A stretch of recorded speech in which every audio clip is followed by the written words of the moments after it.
Deus te abençoe, meu irmão. Você tem um bom descanso durante essa noite ao dormir. Mas que Deus esteja nos abençoando no dia de hoje.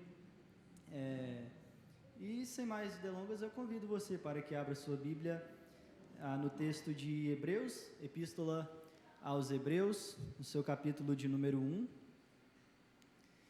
E hoje nós meditaremos no texto que é bastante conhecido, Hebreus 1, dos versos 1 ao versículo de número 4. Hebreus 1, 1 ao 4. Convido você que fique de pé para que todos nós possamos ler em uma só voz a palavra de Deus. Leiamos assim a santa e inerrante palavra do nosso Senhor. Havendo Deus outrora falado muitas vezes e de muitas maneiras aos pais pelos profetas, nestes últimos dias nos falou pelo Filho, a quem constituiu o herdeiro de todas as coisas, pelo qual também fez o universo.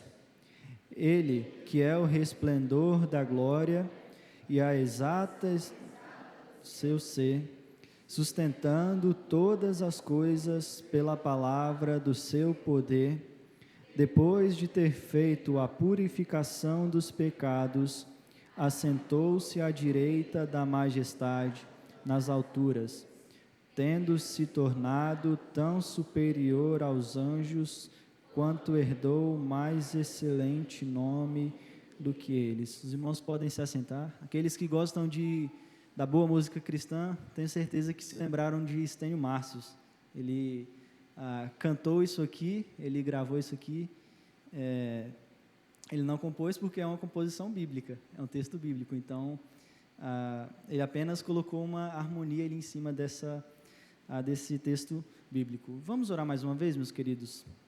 Santo Deus, nós bendizemos ao Senhor por esse dia, por esse momento, um dia onde muitos puderam descansar, e até aqui o Senhor tem nos abençoado, o Senhor tem nos ajudado e sustentado as nossas vidas. Tua palavra foi lida e agora nós carecemos do Senhor para que ela seja exposta, sobretudo com fidelidade ao Senhor. Que o Senhor abençoe desde já as nossas vidas e os nossos corações em Cristo Jesus. Amém. Meus irmãos, nosso dia a dia costuma ser bastante corrido. Creio que você também possa experimentar disso, seja no seu trabalho, na sua escola, na sua faculdade ou até mesmo dentro de casa, né? As pessoas muitas vezes falam que quem fica dentro de casa não trabalha, e pelo contrário, quem fica dentro de casa às vezes trabalha até mais do que quem trabalha fora. Mas fato é que a nossa vida é bem corrida.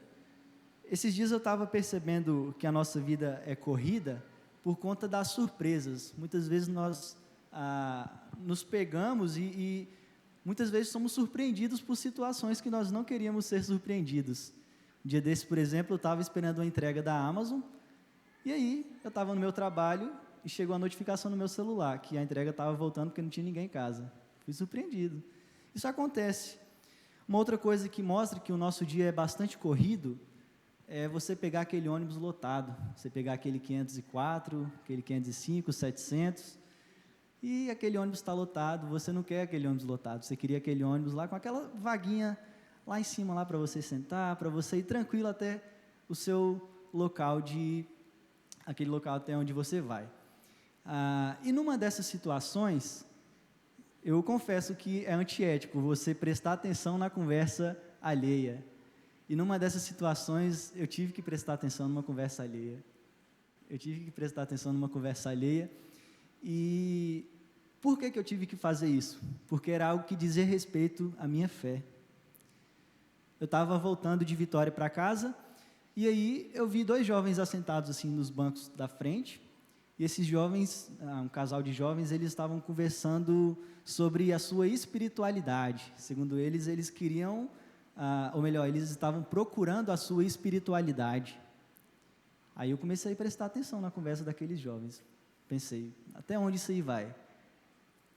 Certo momento, um desses jovens falou que, ao passo que ele ia num centro de candomblé, num ambiente de candomblé, quando ele ia para o seu trabalho, ele orava a Jesus pedindo a bênção sobre a sua vida, sobre a sua família, sobre o seu trabalho. Em um dos momentos ele até disse que quando ele orava antes do seu trabalho, o seu dia ficava tranquilo, o gerente lá dele não pegava no pé dele, ele não tinha cliente enjoado.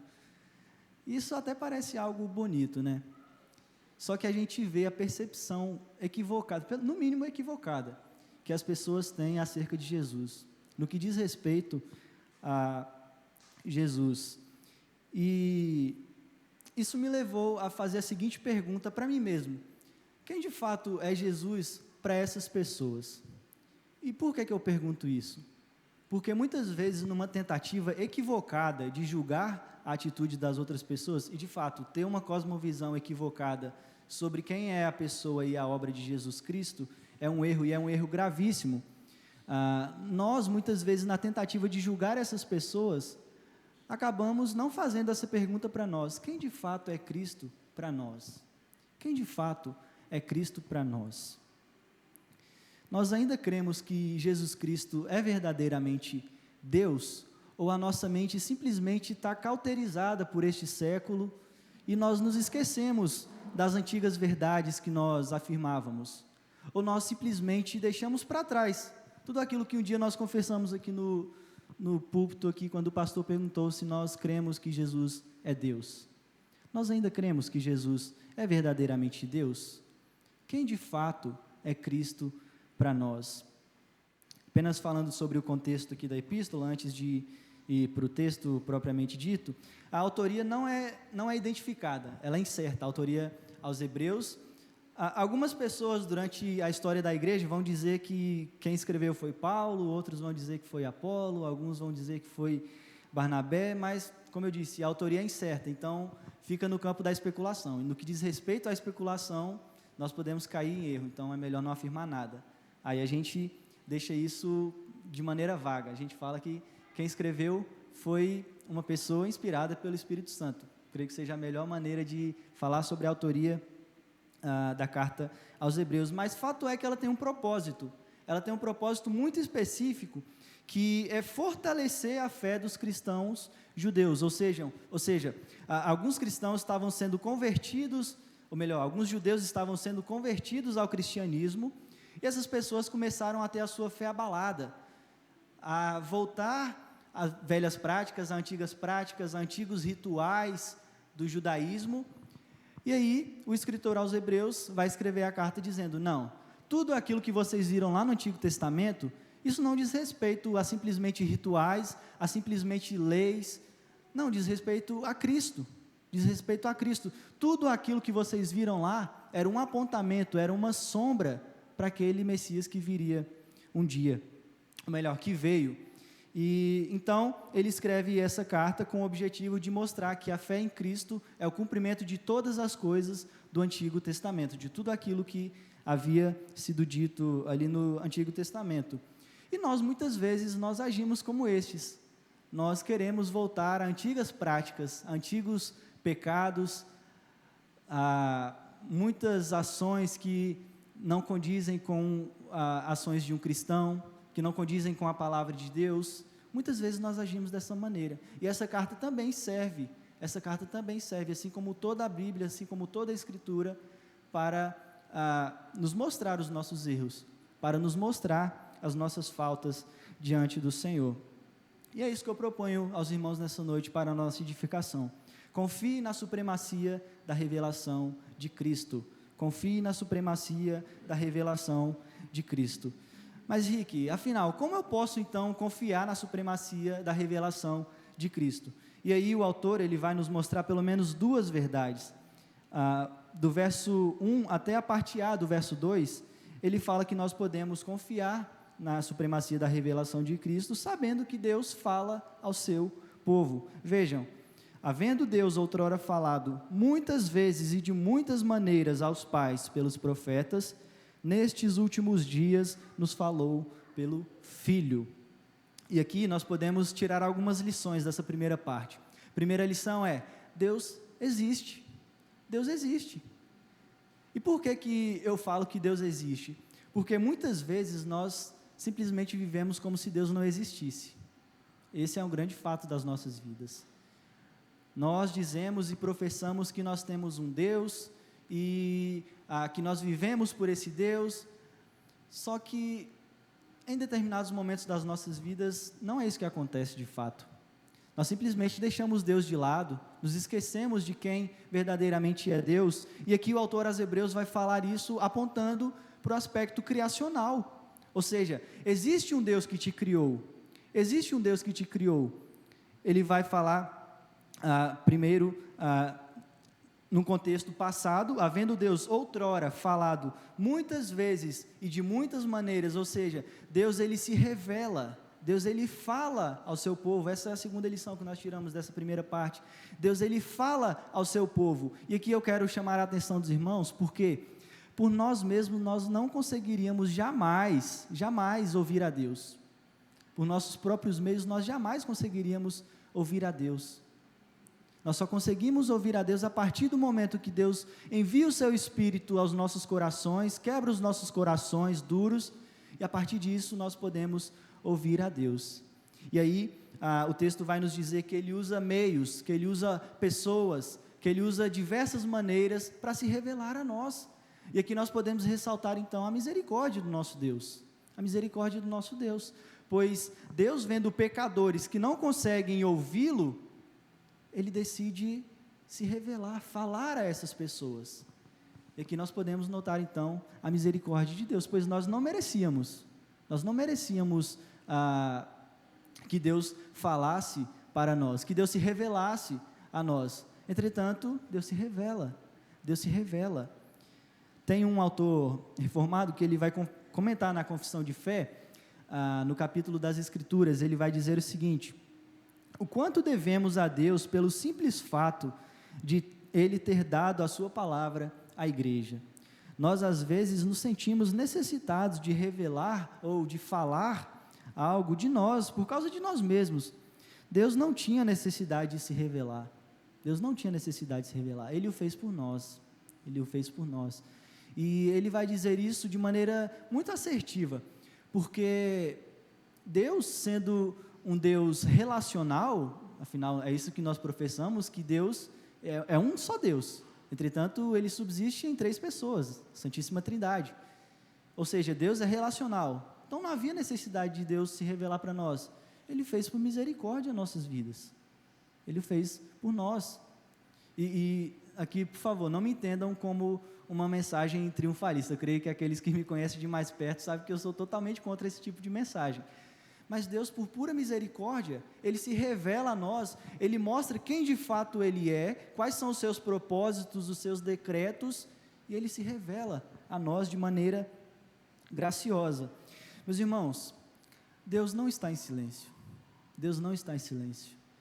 Muitas vezes nós agimos como o salmista. Certa vez eu dei um estudo aqui para os irmãos no Salmo 13, né? E aí lá no Salmo 13 o salmista começa fazendo 4 perguntas para Deus. Ele pergunta a mesma coisa, ele diz: até quando, Senhor? Até quando? Ele acha que Deus virou as costas para ele e foi embora, mas não, Deus ele não faz isso conosco, Deus ele não faz isso com a gente, pelo contrário, Ele se revela a nós, Ele não está em silêncio, Ele fala aos nossos corações. E o autor aos Hebreus vai nos mostrar que Deus usa pessoas escolhidas por Ele, não é simplesmente qualquer um, quer ver? Abra sua Bíblia na segunda epístola de Pedro, no seu capítulo de número 1, 2 Pedro, capítulo 1, versos 20 e 21.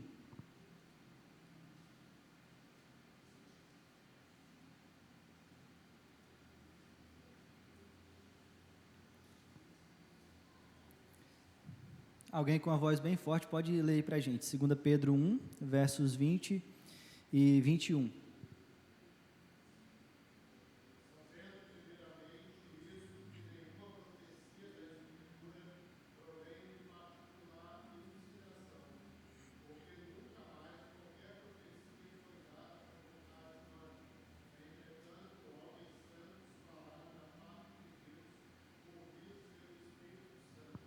Ou seja, todos os meios que Deus usa para se revelar a nós, Deus tem cuidado, Deus Ele se importa com nós de tal maneira que Ele cuida de todos os meios para se revelar a nós. Ele escolhe pessoas específicas, modos específicos de se revelar, e o autor aos Hebreus vai nos mostrar que Deus se revela de modo cabal, de modo completo, de modo final em Cristo Jesus. Ele continua dizendo: nestes últimos dias nos falou pelo Filho, nestes últimos dias nos falou pelo Filho, e aqui o autor aos Hebreus vai apontar para o ápice da revelação de Deus.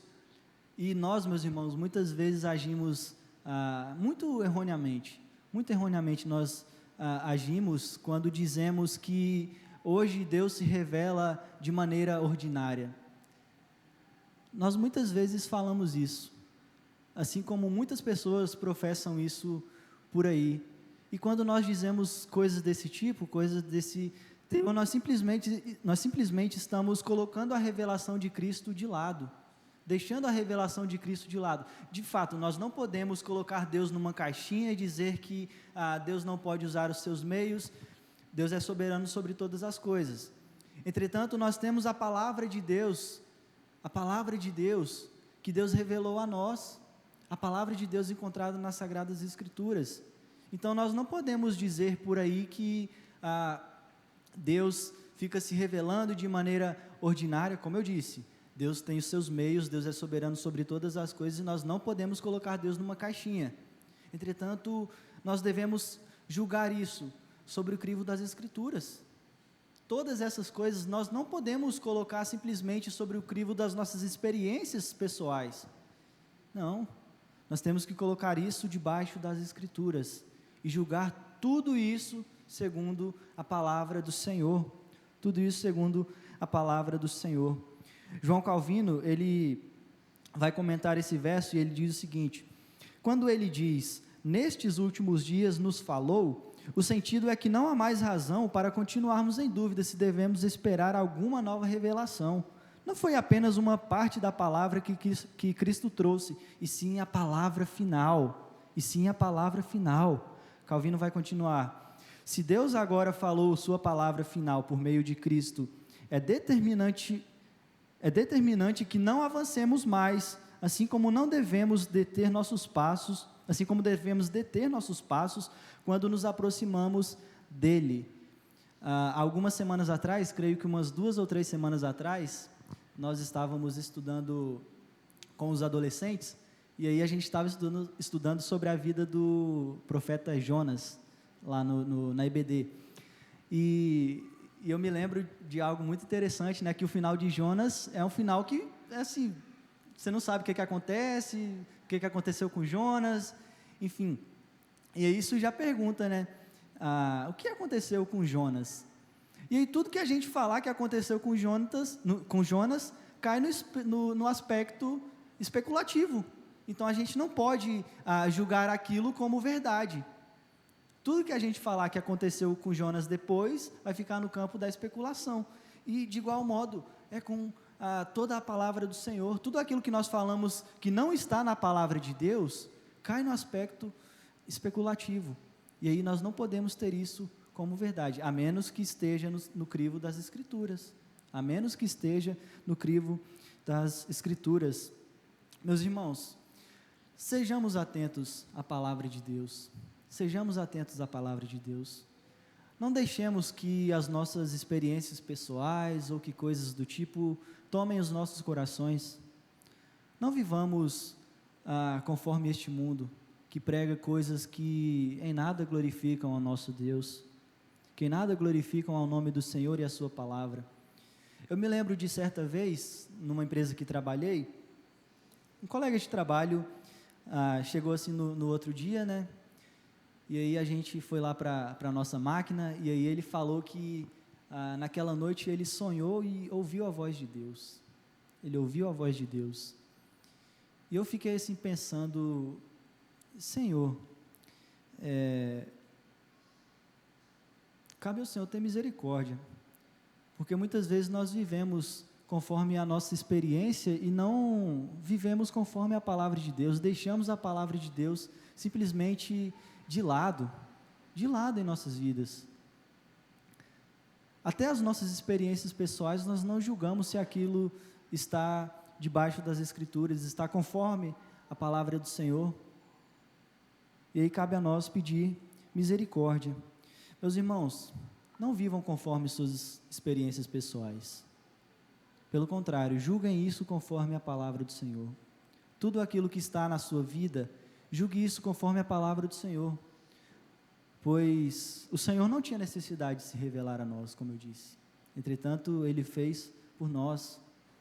Ele usou meios, Ele usou muitos métodos para isso. Ele usou diversas maneiras para que nós pudéssemos conhecê-lo. E isso está nas Escrituras.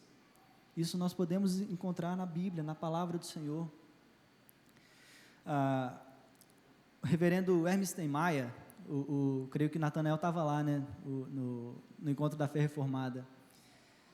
Salvo engano, foi no segundo dia. Ele contou uma história muito interessante, e eu queria contar essa história aqui também para os irmãos, que ele falou sobre o pedinte ignorante sentado sobre a pedra. Ele fala que essa pessoa, esse pedinte, ele viveu durante muitos anos da sua vida assentado sobre uma pedra, e por conta dele viver todos os anos da sua vida ali, ele teve uma certa simpatia com aquelas pessoas. Então ele conheceu diversas gerações, pais, os filhos dos filhos, e essas pessoas começaram a ficar muito simpáticas a esse homem. Então chegou certo dia que esse homem, já muito velho, sempre naquele mesmo local, pedindo, vivendo dessa maneira, ele veio a falecer. Então aquelas pessoas que eram muito queridas para aquele homem, e aquele homem que era muito querido para aquelas pessoas, decidiram enterrá-lo. Então eles ficaram pensando num melhor local, então eles decidiram tirar aquela pedra e começaram a escavar aquele local, quando se deram com algo sólido, ali embaixo daquela terra. Eles viram que ele tinha um grande tesouro, ele tinha um baú com um grande tesouro. Esse homem, ele viveu rico a vida toda e não sabia. Esse homem, ele era rico e vivia pedindo, vivia mendigando. Esse homem somos nós, cristãos, que muitas vezes vivemos conforme as nossas experiências e nos esquecemos da palavra do Senhor. Esse homem somos nós, cristãos, porque muitas vezes nós simplesmente esquecemos do nosso Deus, nos esquecemos da pessoa e da obra do nosso Redentor Jesus Cristo. Somos ricos e vivemos mendigando, buscando coisas deste mundo, secularizando a igreja. Queridos, isso não cabe a nós. O que cabe a nós é viver conforme a palavra do Senhor, conforme a Bíblia, as Sagradas Escrituras. E vivendo assim, tenha certeza de que a sua vida será melhor, de que a sua vida será tranquila.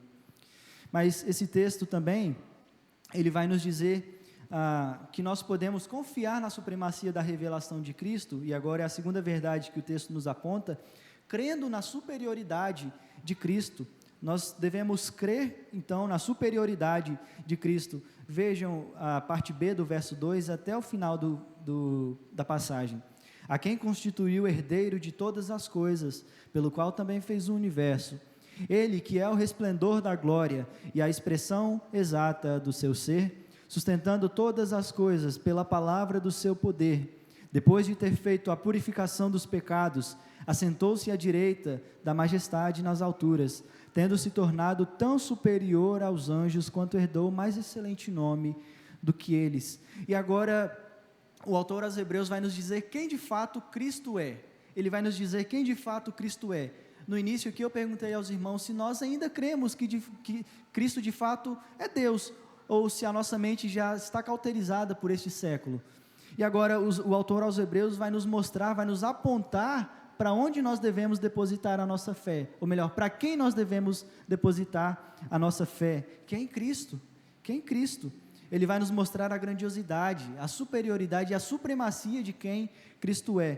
Para isso, ele usa alguns predicados que é muito importante que nós paremos aqui agora para meditar, sobre quem de fato é Cristo. Primeiro ele vai dizer que Cristo, ele é o herdeiro de todas as coisas. e ao falar sobre Cristo como herdeiro de todas as coisas, os pais da igreja, eles entendiam que aqui o autor aos Hebreus se referia ao Salmo 2, Salmo 2, verso 8, o salmista vai dizer: pede-me e eu te darei as nações por herança e as extremidades da terra por tua possessão. E aqui, nessas entrelinhas do Salmo, o salmista vai apontar também Cristo como Redentor, pois é por meio da sua obra redentora que ele se torna herdeiro de todas as coisas, que o Pai dá como herança todas as coisas ao Filho, a Cristo Jesus. E aqui tem algo que é muito importante, que é muito caro a nós também, a nós cristãos, a nós irmãos de Cristo, porque nós também somos herdeiros, nós também somos herdeiros com Cristo. Quer ver? Abra sua Bíblia em Romanos 8, verso 17. Romanos 8, verso 17.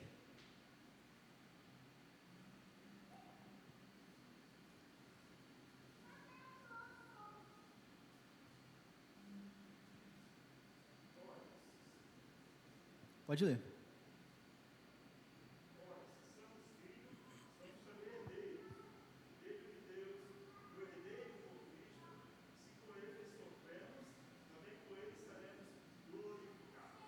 E vejam, meus irmãos, isso aqui é apesar de nós, porque afinal, o que nós merecemos?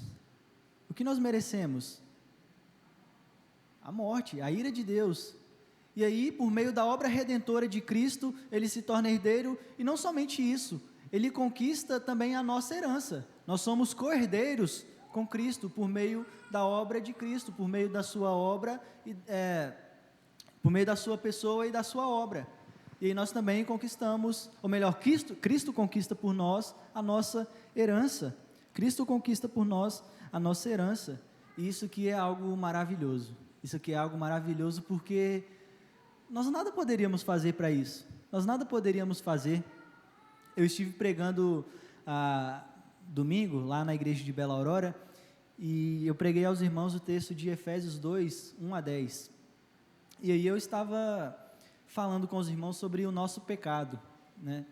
E certo momento eu citei Calvino. Calvino, ele vai falar que nós não podemos fazer nada de bom, a menos que nós tenhamos Cristo em nossos corações. Nós somos simplesmente como uma pessoa que está num caixão, uma pessoa que está morta. É isso que Paulo vai dizer lá em Efésios: mortos em nossos delitos e pecados.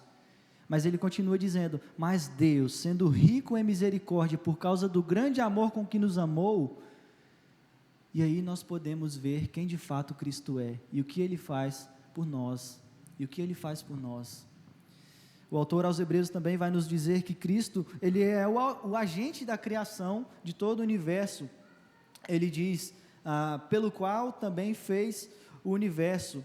E aqui, o autor aos Hebreus, ele é bem enfático em dizer sobre quem Cristo é e o que Ele fez na criação. Tanto que ele vai dizer algo semelhante lá no capítulo 11, verso 3, ele diz o seguinte: pela fé entendemos que foi o universo formado pela palavra de Deus. E aí nós podemos fazer um link com João, capítulo 1, verso 1.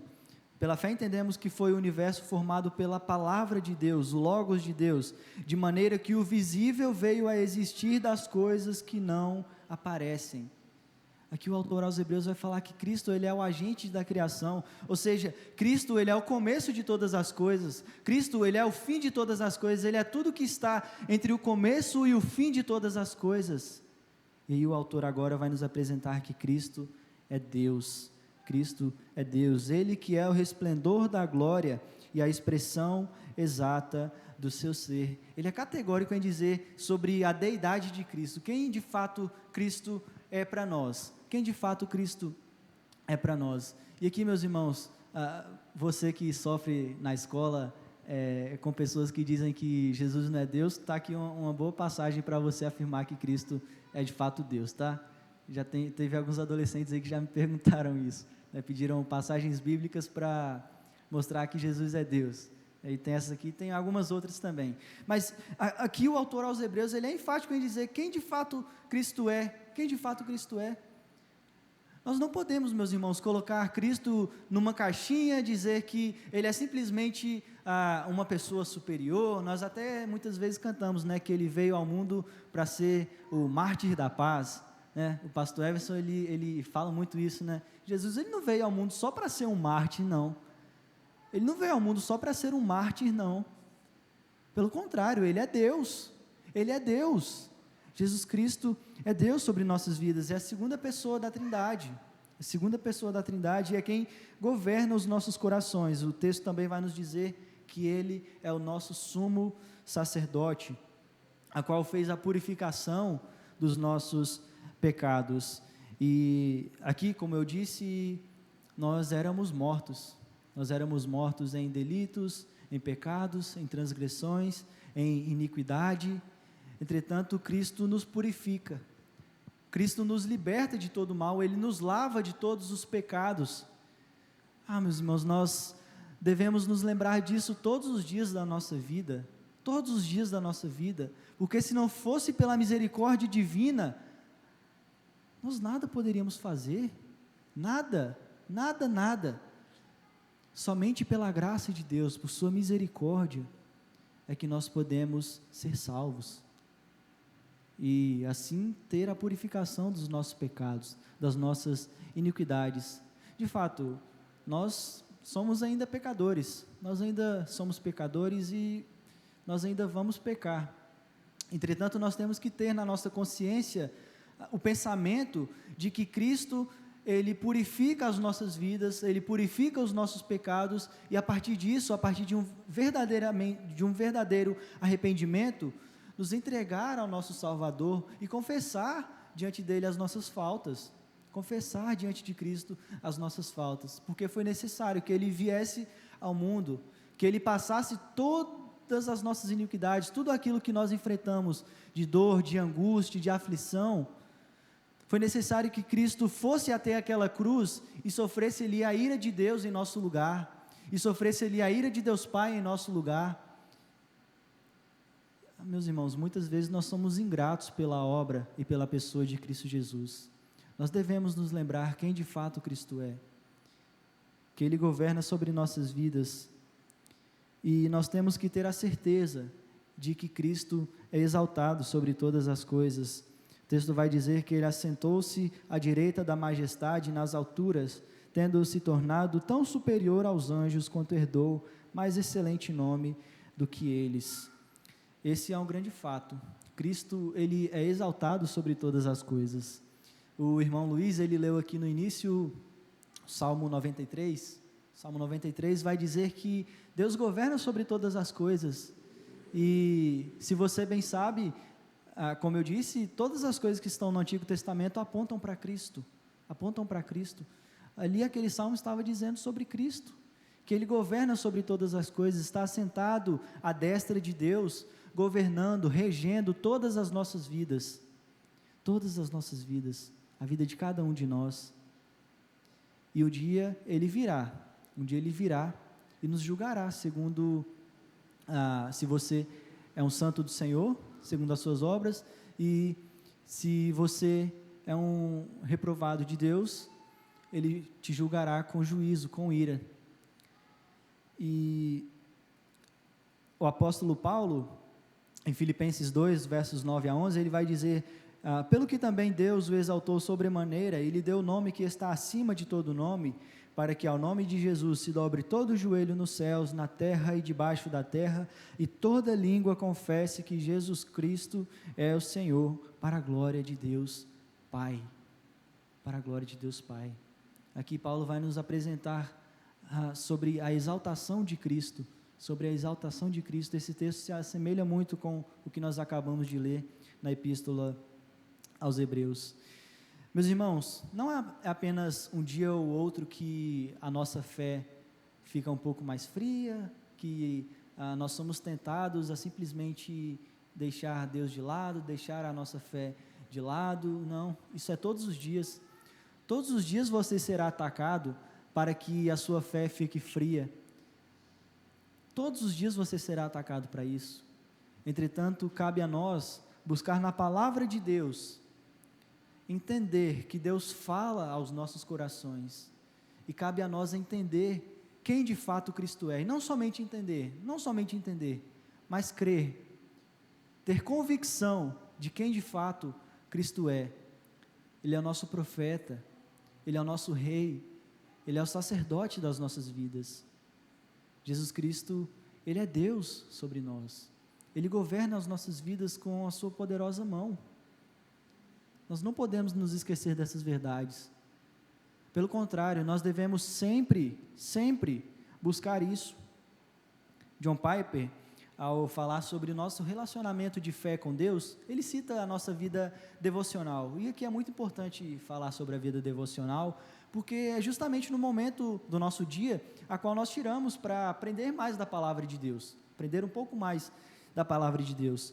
E aí, sobre esse nosso relacionamento de fé com o nosso Senhor por meio da vida devocional, John Piper, ele traz uma aplicação muito interessante para nós. Eu queria dizer aos irmãos: separe um local, separe um ambiente, um lugar, e reserve também um horário. Jamais negocie isso, jamais negocie esse local e esse horário.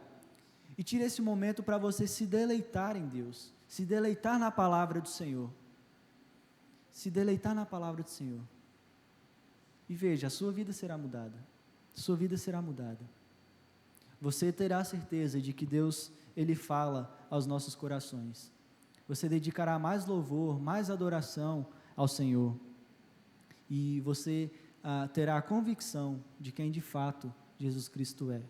O seu Rei, o seu profeta, o seu sumo sacerdote. Que o Senhor assim nos abençoe e que possamos confiar de fato na supremacia da revelação de Cristo, pois isso é muito caro a Deus, isso custou muito a Deus, e o que cabe a nós é depositar a nossa fé em Cristo Jesus, depositar a nossa fé em Cristo Jesus e ter a certeza de que Ele governa e reina sobre nossas vidas. Vamos orar? Santo